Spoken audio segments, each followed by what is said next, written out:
Beh, la nuova biblioteca si sviluppa su 660 metri quadrati su 2 piani e ha al suo interno vari spazi divisi a seconda delle classi di età, per cui c'è la zona per i più piccolini, la ludoteca, c'è l'emeroteca, la zona studio per i ragazzi delle scuole medie o elementari e una zona più riservata per i ragazzi dell'università, che sono comunque molti e come ha detto Davide Tirindelli, il neodottore che si è laureato con una tesi in cui c'era anche la biblioteca di Susegana, parecchi vengono anche da fuori comune per studiare qui.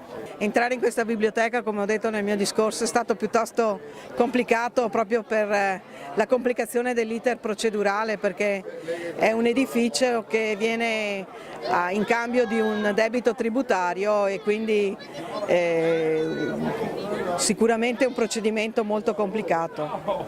E quale sarà la destinazione invece della vecchia biblioteca?